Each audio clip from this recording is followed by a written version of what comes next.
Assalamualaikum warahmatullahi wabarakatuh. Bismillahirrahmanirrahim. Selamat datang kembali rekan-rekan mahasiswa di mata kuliah Sistem Pendukung Keputusan semester 6, kelas A4, Program Studi Informatika, Fakultas Teknologi Informasi, Universitas Serang Raya, dengan dosen pengampu saya sendiri, Rianoval HSMkom.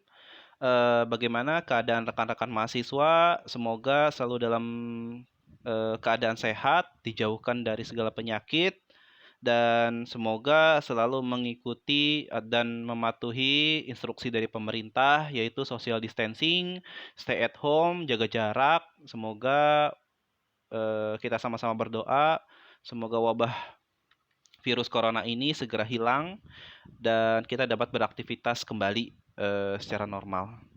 Baiklah, sebelumnya saya mohon maaf untuk materi minggu lalu atau minggu kemarin kita sudah membahas ke materi inti, yaitu berkaitan tentang studi kasus menggunakan metode analytical hierarchy process atau AHP. Mohon maaf sebelumnya kenapa saya menyampaikan metode AHP itu atau materi intinya, karena sebelumnya memang sudah ada isu lockdown, kemudian ada isu virus corona, maka saya mengantisipasi dan berinisiatif agar materi intinya itu dapat disampaikan secara tatap muka. Nah, jadi alurnya sekarang kita backward, kita kembali ke konsep dasarnya, tapi perlu diperhatikan juga karena nanti materi-materi yang saya sampaikan akan menjadi tugas atau latihan kalian dan itu saya akan jadikan penilaian. Semoga nilai kalian juga jadi bagus ya dengan memperhatikan materi yang akan saya sampaikan. Baiklah, di slide yang pertama di sini kita akan membahas dulu kaitannya tentang kualitas informasi. Kualitas informasi itu dibagi berdasarkan dimensi waktu, dimensi isi, dan dimensi bentuk. Dimensi bentuk ada di slide berikutnya. Dimensi waktu di sini ada tepat waktu, ada up to date, ada periode. Artinya kualitas informasi di sini ya harus tepat waktu, ketika informasi itu dibutuhkan ya harus ada. Kemudian kalau up to date itu sifatnya kekinian atau berita atau informasi yang terbaru.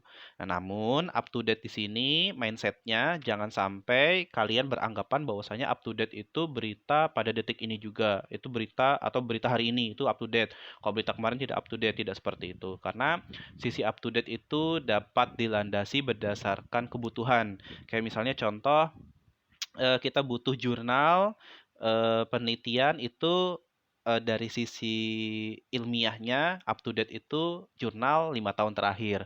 Artinya jurnal 2019 pun masih up to date gitu. Jadi tidak bisa dibilang wah itu sudah out of date, tidak ya. Jadi disesuaikan dengan kebutuhan. Sedangkan periode di sini dari sisi dimensi waktu kualitasnya harus dibuat secara periode. Misalnya per bulan, per hari, per minggu dan sebagainya. Kemudian dari sisi dimensi isi ada akurasi, relevansi, lengkap, ringkas dan performansi. Akurasi itu ya harus tepat, jangan sampai beritanya itu berita palsu gitu ya, atau beritanya itu tidak sesuai dengan kebutuhan. Saya butuh informasi tentang virus corona yang keluar virus komputer kayak gitu. Itu tidak akurat. Kemudian dari sisi relevansi berkaitan. Jadi ketika kita membutuhkan informasi tentang virus corona ya tentang eh, berita-berita atau informasi yang saya dapatkan harus berkaitan. Bisa jadi misalkan tentang pencegahannya, tentang cara kerja virus corona itu, kemudian asal-usulnya, bagaimana mengantisipasinya, bagaimana misalkan jumlah pasien dan sebagainya, itu masih berkaitan. Tapi kalau tiba-tiba muncul misalnya ada informasi terkait Liga Inggris ditutup tapi akibat virus corona itu masih berkaitan. Tapi kalau misalkan Liga Inggris eh misalnya Liga Inggris pencetak gol terbanyak siapa misalnya gitu kan nggak ada kaitannya ya. Itu contoh dari relevansi. Kalau dari sisi lengkap ya berita tersebut atau informasi tersebut harus lengkap. Jadi jangan sampai kalian berasumsi sendiri. Contohnya kayak informasi kemarin ada jenazah yang dibawa menggunakan peti, kemudian dibawa oleh petugas yang menggunakan pakaian lengkap, kemudian langsung berasumsi saja itu adalah pasien atau jenazah ya, jenazah dengan akibat korban virus corona. Padahal ketika kita mendapatkan informasinya secara lengkap gitu dari narasumber, dari misalnya dari informasi yang jelas gitu, yang lengkap gitu dari keluarga korban, ternyata eh, jenazah tersebut bukan penyakit corona, tapi melainkan penyakit stroke ya kalau nggak salah. Jadi informasinya harus lengkap gitu, jangan sampai ketika kita melihat doang mengasumsikan sendiri. Harus ada narasumbernya, ada tagline-nya, ada yang menyampaikannya gitu, ada reporter gitu contohnya gitu. Jadi ada yang benar-benar dipercaya bahwasanya informasi itu lengkap gitu. Jangan sampai kita langsung berasumsi sendiri. Kemudian dari sisi ringkas, berita tersebut ya harus disampaikan secara ringkas. Artinya berita atau informasi tersebut harus disampaikan, harus didapatkan secara ringkas. Jangan sampai ada kalimat-kalimat yang tidak dibutuhkan atau bertele-tele. Dan performansi, kalau dari sisi performansi atau performance itu dari sisi keseluruhannya ya, bisa mencakup dari sisi akurasi, bisa relevansi, bisa lengkap, bisa ringkas. Jadi mereka semua dijadikan satu sehingga menghasilkan performansi gitu, menghasilkan sebuah informasi yang berkualitas. Kemudian dari sisi dimensi bentuk, bentuknya itu bisa berurutan dari sisi eh, ada presentasi juga dan media. Kalau urutan artinya informasi tersebut harus diurut. Kenapa diurut? Sebenarnya fungsi pengurutan itu agar memudah dalam proses pencarian. Kalau dari sisi presentasi itu dari bagaimana cara menyampaikan informasinya, sedangkan media adalah perantaranya. Jadi agak beda ya, jangan sama. Memang agak sama tapi harus bisa dibedakan. Presentasi itu lebih ke cara penyampaian informasinya, media lebih ke perantaranya. Contoh kayak presentasinya, misalkan saya mau mempresentasikan informasi tersebut dalam bentuk tabel, dalam bentuk eh, grafik, dalam bentuk chart, dalam bentuk deskriptif dan sebagainya. Caranya ya, cara menyampaikannya bisa cara menyampaikannya itu secara langsung dan sebagainya. Yang penting caranya, cara menyampaikannya dalam bentuk apa gitu. Tapi kalau media itu perantaranya, ya bisa berdasarkan medianya misalkan kertas, bisa internet, bisa via apalagi email segala macam. Jadi perantaranya aja. Kemudian kita masuk ke sistem informasi manajemen. Nanti di materi ini kita fokuskan ke sistem informasi manajemen dulu. Nanti kita bandingkan, bukan bandingkan ya, artinya perbedaannya sama SPK apa. Nanti baru mengenal konsep-konsep dasar SPK-nya. Di sini bisa dibaca oleh kalian sendiri apa yang dimaksud dengan sistem informasi manajemen. Artinya sistem informasi manajemen ini merupakan sebuah sistem yang digunakan untuk menyampaikan informasi dan mendukung dari proses manajemennya pada sebuah perusahaan untuk mencapai tujuan tertentu seperti itu. Nah, dari bentuk laporan manajemennya itu jenis-jenisnya ya, ada laporan periodik, terjadwal, laporan eksepsi, ada laporan atas permintaan, ada queries, ada atau respon, ada push reporting. Perbedaannya di laporan periodik tadi sudah dibahas, sifatnya periodik, bisa jadi harian, bulanan, tahunan, dan sebagainya, sudah terjadwal ya. Kemudian laporan eksepsi itu laporan yang berkaitan sama hukum. Nah, intinya kalau laporan-laporan yang berkaitan sama hukum itu namanya eksepsi. Kemudian laporan atas permintaan, ya artinya kalau misalnya atas permintaan itu ya bisa kapan saja. Misalkan manajer butuh sekarang informasi tentang data penjualan barang tahun 2019, ya artinya atas permintaan manajer harus ada gitu. Kemudian queries dan respon itu sifatnya lebih ke kuesioner gitu, tanggapan-tanggapan yang sifatnya berupa saran atau kritik yang membangun sebuah perusahaan tersebut. Kalau push reporting itu lebih ke eh, berita lagi kan, laporan yang sifatnya daily atau harian, dan informasi itu yang bentuk penyajiannya ya dalam bentuk variatif, bisa tabel, bisa chart, bisa diagram, bisa grafik dan sebagainya. Tapi yang perlu kalian perhatikan bahwasanya push reporting itu sifatnya harus daily, harian gitu. Jadi bentuknya apa ya? Real time per hari. Kemudian bentuknya variatif. Jadi nggak konsisten karya periodik. Jadi bisa bentuk penyajiannya dalam bentuk tabel, tadi chart, grafik dan sebagainya. Lanjut ke definisi produktivitas. Produktivitas di sini dapat dibaca pengertiannya, yaitu perbandingan antara output dan input, kemudian dapat digunakan untuk mengukur tingkat keberhasilan, dan di situ rumusnya sederhana sekali, yaitu output dibagi input. Jadi output itu ya produk atau jasanya, input itu resource-nya gitu ya, resource-nya. Jadi sumber dayanya.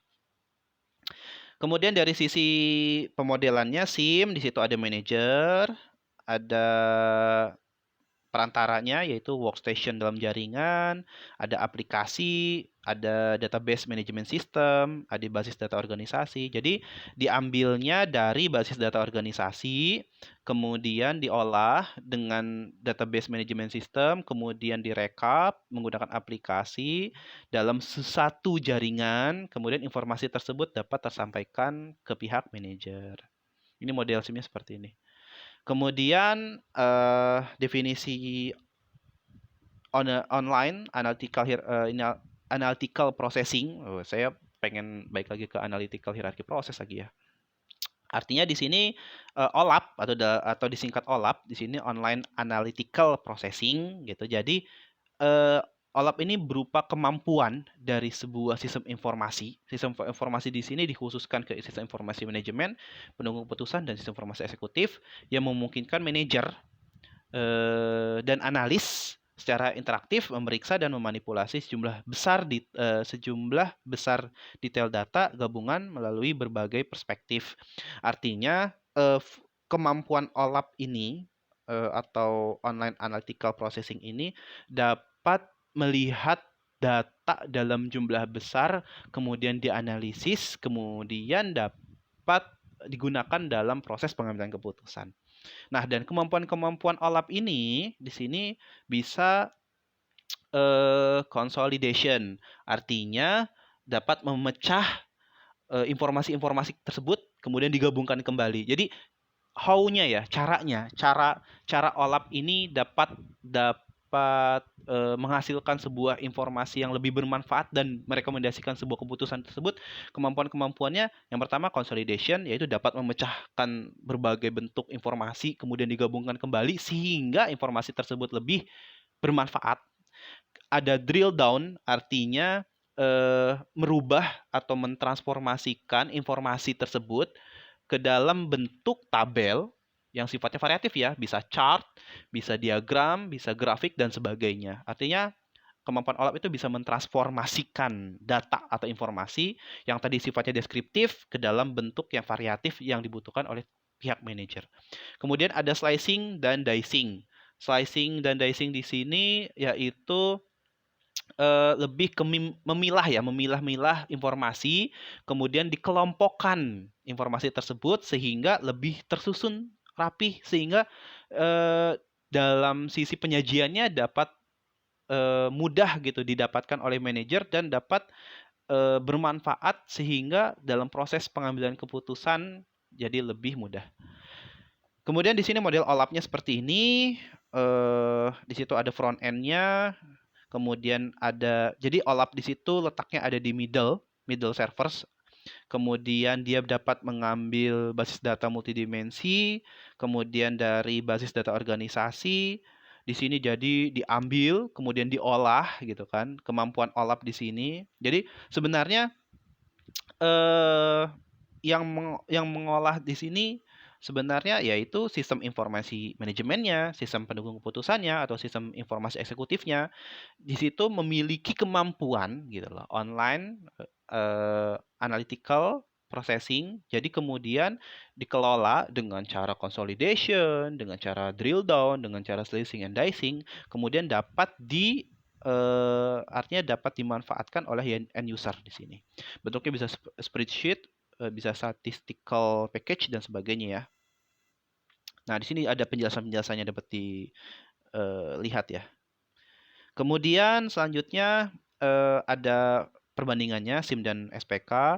Kalau SIM itu dukungan terhadap keputusannya itu lebih ke organisasi, sedangkan SPK itu lebih ke problem tertentu. Kayak kemarin kita udah pernah ambil contoh problem-problem tertentu itu ya, kayak misalkan pencarian mahasiswa berprestasi, kemudian bagaimana mendapatkan pegawai atau karyawan yang dapat diangkat menjadi karyawan tetap misalkan seperti itu. Jadi punya problem tertentu. Kalau SIM lebih ke global, performasi organisasi. Kalau bentuk dan frekuensi informasinya lebih ke periodik. Kalau SIM, kalau SPK tuh respon interaktif, artinya respon interaktif itu dapat dilakukan eh, dapat dilakukan kapan saja sesuai dengan kebutuhan dari sisi responsif. Dari sisi responnya gitu. Responnya misalkan oh saya dibutuhkannya pada saat ini ya bisa dilakukan. Kalau SIM kan lebih gitu ya, lebih tersusun atau terjadwal secara periodik. Sedangkan format informasinya lebih tertentu, kalau SPK bisa fleksibel. Kalau format informasinya kan kalau di SIM, misalkan saya butuhnya tabel harus tabel gitu. Saya butuhnya grafik harus grafik. Kalau SPK itu sesuai dengan kebutuhan. Artinya sesuai kebutuhan itu bisa dibuat dalam bentuk rankingan, bisa dalam bentuk nanti hasilnya adalah eh, persentase gitu dan sebagainya. Sedangkan metodologi pengolahan informasinya, informasi dihasilkan dari data bisnis, kalau itu informasi dihasilkan dari model analitik. SPK itu lebih ke model matematiknya ya. Nah, kemudian tingkatan manajemen, ada statement bahwasanya the managers are always responsible for decision making, artinya manajer itu selalu memiliki tanggung jawab dalam mengambil keputusan. Dan tingkatan manajer itu sendiri atau manajemen itu ada manajemen strategis, taktis, dan operasi. Perbedaannya ada di tingkatan ya, paling tingkat ada di strategis, kemudian middle-nya, tengahnya itu ada taktis, ada operasi. Dan kalau misalkan dilihat di sini contohnya, saya mengambil contoh di sebuah kampus, ada pembina yayasan, ketua yayasan, rektor, sama dekan, dan kaprodi, dan kepala bagian. Secara simpelnya, saya berasumsi bahwasanya apabila kalian melihat di sini tingkatan dari organisasinya pasti tertinggi ada di pembina dan di bawahnya ada ketua yayasan. Nah, di kedua bagian ini bisa dibilang berada di manajemen strategis. Sedangkan di middle-nya ada direktur dan wakil, kemudian ada di dekanat ya. Dekanat itu dekan FTI dan sebagainya. Dan di bawahnya ada kaprodi. Nah, misalnya dilihat dari sisi interaktifnya, interaksi terhadap usernya. User di sini saya mengasumsikannya mahasiswa. Itu kan mahasiswa kan lebih berinteraktif atau lebih sering bertemu gitu loh bahasanya dengan kaprodi, dengan dosen gitu. Dosen juga sebenarnya ada di manajemen operasional ya, manajemen operasi. Jadi kalau dekan itu udah agak jarang ketemu gitu kan. Kemudian rektor dan wakilnya juga udah jarang ketemu. Apalagi ketua yayasan dan pembina yayasan itu udah bisa dibilang kesempatan yang langka gitu kan bertemu beliau-beliau. Artinya mereka berada di manajemen strategis. Perbedaannya pun dari sisi kebijakan ya. Kebijakan atau keputusan yang diambil jangkanya lebih panjang. Kalau tingkat manajemen strategis, kalau taktis itu lebih middle, lebih menengah, sedangkan operasi itu lebih ke jangka pendek. Yang misalkan Kaprodi memberikan instruksi boleh mengambil mata kuliah atas, itu kan jenis kebijakannya kan dari sisi waktu ya tidak panjang gitu, jangka pendek gitu tuh. Jadi artinya tidak jangka panjang itu jadi misalkan kalau instruksinya itu untuk 8 tahun ke depan gitu atau untuk 5 tahun ke depan Universitas Serang Raya harus bisa menjadi universitas terdepan gitu secara seprovinsi Banten. Artinya kan jangka waktunya lebih panjang. Sedangkan kalau tadi contohnya kan jangka pendek ya. Oke, di sini kemudian ada manajemen science, merupakan ilmu mengenai pandangan manajer, kemudian dan sifatnya sistematik ya dalam menyelesaikan sebuah masalah. Di sini ada urutannya. Pertama kita definisikan dulu masalah, kemudian diklasifikasikan masalah ke dalam kategori standar, kemudian membuat model matematikanya dan menjelaskan masalah secara nyata, kemudian ada menemukan solusi potensial dan mengevaluasinya, dan terakhir memilih dan merekomendasikan suatu solusi. Artinya langkah-langkah manajemen sains ini atau ilmu manajemen itu seperti ini. Jadi biar sifatnya itu objektif gitu kan kita butuh model matematika, kita definisikan dulu di awal, kemudian kita klasifikasikan masalah. Jadi distandarisasikan. Jadi bentuknya standar. Yang kompleks tadi kita bentuk standar. Kayak misalkan gini, saya ambil sebuah contoh aja kayak misalnya kita ada permasalahan ini bahasanya kayak kita ya. Kita sedang kayak di contoh kasus kemarin misalnya ada masalah berkaitan sama sulitnya mencari apa ya, mencari kos-kosan gitu kan. Itu kan masih masih mendefinisikan doang ya. Oh, masalahnya gitu ya. Jadi susah dalam mencari kosan. Kemudian kita klasifikasikan ke dalam kategori standar. Artinya kita harus mencari nih kriteria-kriteria kosan apa sih yang kita butuhkan, kayak gitu. Kita klasifikasi. Kemudian kita buat model matematikanya. Gimana nih persentasenya mengenai misalnya nih ya. Jadi ceritanya masalah ini kompleks ya. Ceritanya masalah ini masalah serius ceritanya. Kemudian kita buat model matematikanya, kita bobotkan, kemudian kita menemukan solusinya, kemudian kita pilih deh gitu kan rekomendasinya. Jadi urutannya seperti itu. Manajemen sains itu seperti itu. Dan manajemen terkomputerisasi, nah mendukung proses dan operasi bisnis, dukungan pengambilan keputusan para pegawai dan manajernya, mendukung berbagai strategi untuk keunggulan kompetitif. Artinya ya harus komputerisasi lah sifatnya sekarang agar hal-hal yang dicantumkan di slide tersebut dapat terpenuhi. Kemudian sistem pendukung manajemennya. Jadi kalau kita tadi sudah bahas SIM, sistem informasi eksekutif, ada SPK dan sebagainya, itu berada di naungannya sistem pendukung manajemen. Jadi secara global namanya sistem pendukung manajemen ya. Di situ manajemen adalah sebuah proses untuk mencapai tujuan organisasi dengan menggunakan berbagai sumber daya. Di situ ada inputannya berupa sumber daya, bisa berupa sumber daya manusia, ada dari sisi biaya dan sebagainya. Prosesnya adalah manajemen prosesnya dan mencapai tujuannya itu merupakan sebuah outputnya di sistem pendukung manajemen. Kemudian bagian dari SPM atau bahasa Inggrisnya MSS ya, Management Support System, ada sistem informasi, ada sistem informasi manajemen tadi udah dibahas ya, eksekutif, ada DSS, ada sistem pendukung keputusan. Tadi makanya kita bahas dulu hal-hal yang berkaitannya dan ini masih globalnya ya. Tadi harusnya kita bahas SPM dulu ya, baru kita bahas SIM. Tadi kebalik ya, mohon maaf. Di fokus sistem informasi, di situ sistem informasi bisa dibaca, sistem pakar itu lebih ke kepakarannya, sistem pendukung keputusan tadi sudah dibahas, interaktif, kemudian eksekutif itu lebih ke pihak-pihak eksekutif yang berada di manajemen tingkat strategis, kemudian sistem informasi manajemen itu ya berada di tingkat manajerial, sistem pengolahan transaksi itu lebih ke data aktivitas bisnis. Kemudian jenis keputusan itu ada keputusan terstruktur dan tidak struktur. Keputusan terstruktur ini keputusan yang sifatnya berulang-ulang dan rutin gitu kan. Jadi gampang gitu dalam mengambil keputusan. Sedangkan tidak terstruktur itu lebih ke sifatnya itu jarang atau lebih kompleks gitu. Membutuhkan informasi-informasi yang lengkap sehingga dalam pengambilan keputusan itu sifatnya kompleks dan susah gitu. Contohnya, keputusan struktur itu kayak misalkan kalian dari rumah biasa pergi gitu kan, biasa pergi ke kampus menggunakan angkot misalnya. Jadi ketika esok hari itu mengambil keputusannya saya pergi naik apa ya gampang karena rutinitasnya kan saya udah pakai angkot gitu jadi nggak usah dibuat dulu model matematikanya dan sebagainya gitu kan jadi sifatnya mudah lah gitu kan karena rutinitasnya lebih lebih sering dibandingkan yang keputusan tidak struktur. Kalau keputusan tidak struktur ya contohnya kayak momentum-momentum tertentu. Kayak misalnya kayak tadi. Saya SD, SMP, SMA, kuliah, ketika kuliah saya mencari kos-kosan. Nah, ketika saya mencari kos-kosan kan itu kan sifatnya nggak rutin. Saya nyari kos-kosan tiap hari kan enggak. Saya mencari kos-kosan itu atau kebutuhan saya itu pada saat saya kuliah saja. Jadi itu menjadi persoalan yang menurut saya jadi sedikit kompleks dan merupakan itu menjadi keputusan yang tidak terstruktur. Kemudian di sini baru mulai ke definisinya sistem pendukung keputusan, yaitu definisinya sistem yang bertujuan untuk membantu dan mendukung pihak manajemen untuk mengambil keputusan. Di sini ada terstruktur maupun tidak terstruktur, tapi sebenarnya SPK ini lebih mayoritas ke pengambilan keputusan yang sifatnya tidak terstruktur ya, jadi yang kompleks.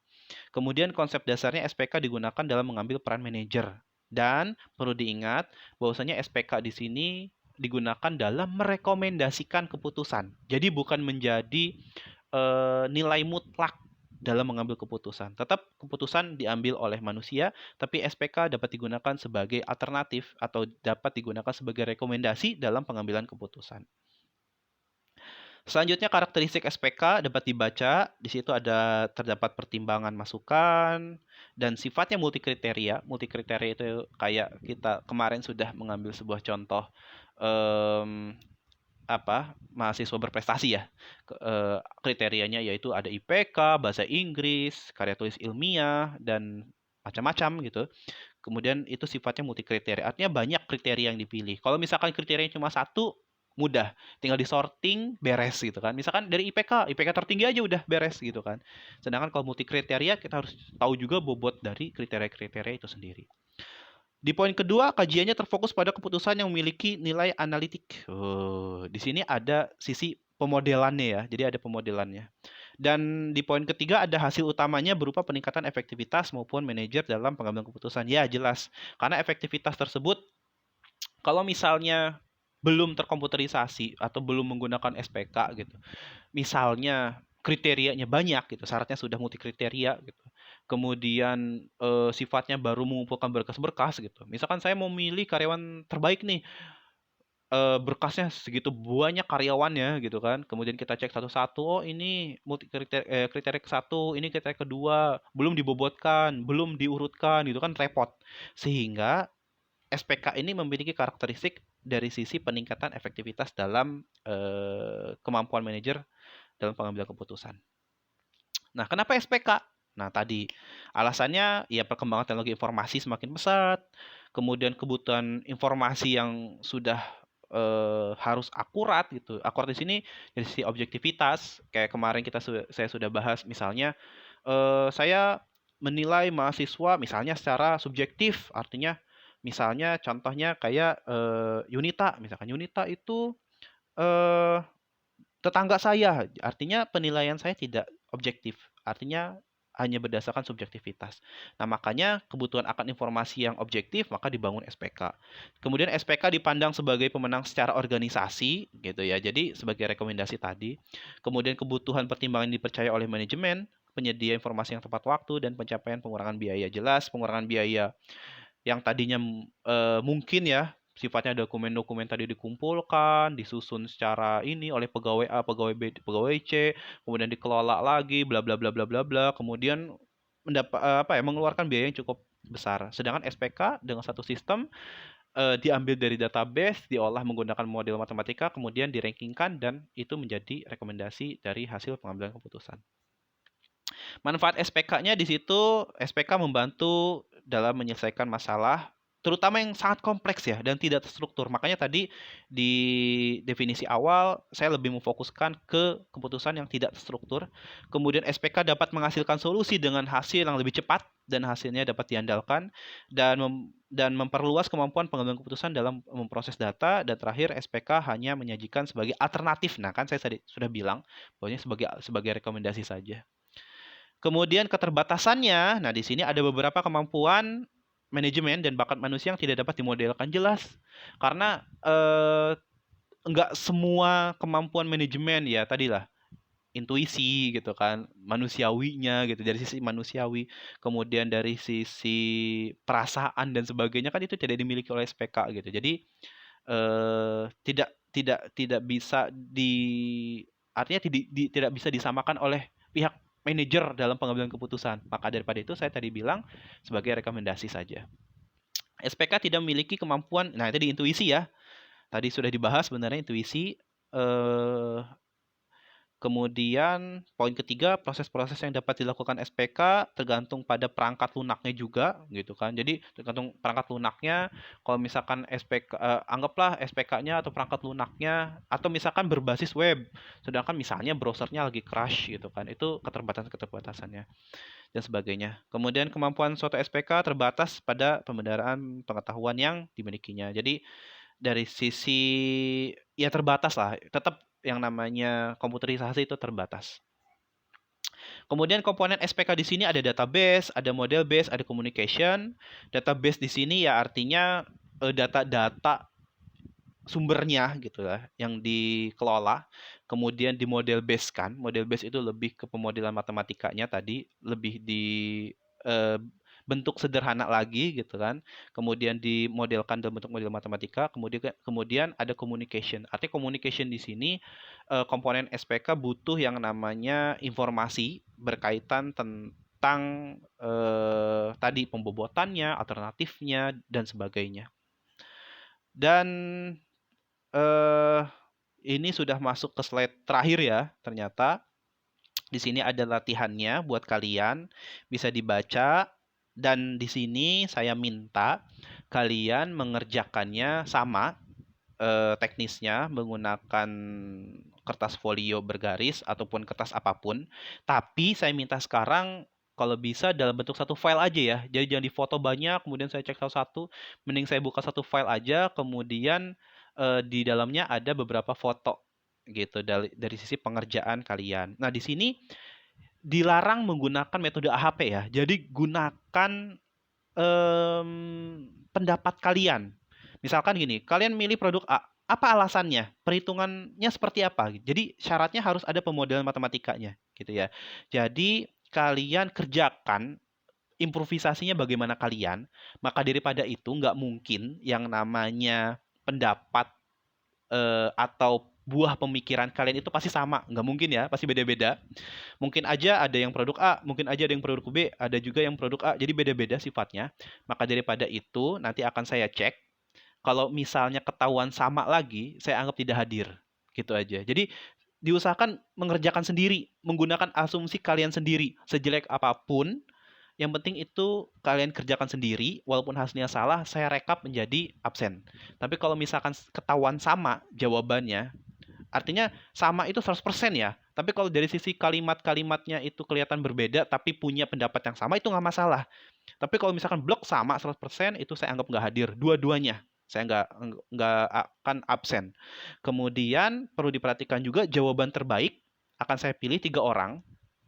Dan tiap minggunya nanti akan saya rekap. Kemudian 3 orang dengan atau 3 mahasiswa dengan nilai atau dengan nilai tugas-tugas terbaik dengan nilai jawaban terbaik di tiap tugasnya itu akan mendapatkan reward tidak perlu mengikuti UTS. Jadi auto 100. Jadi diusahakan kerjakan sebaik mungkin, nanti akan saya nilai. Saya nilai juga objektif ya. Saya nilai, kemudian rewardnya adalah tidak perlu mengikuti UTS. Jadi UTS-nya kita nanti online, teknisnya akan dibahas di pertemuan selanjutnya. Itu saja yang bisa saya sampaikan. Mohon maaf apabila tadi ada keterangan atau ada penjelasan yang kurang jelas, ada kesalahan dari sisi penyampaiannya, karena hakikatnya ilmu itu tidak terbatas, dan kita sebagai manusia butuh yang namanya sharing pengetahuan. Jadi, mohon maaf sekali lagi, saya tutup perkuliahan hari ini. Wabil taufik wal hidayah. Wassalamualaikum warahmatullahi wabarakatuh.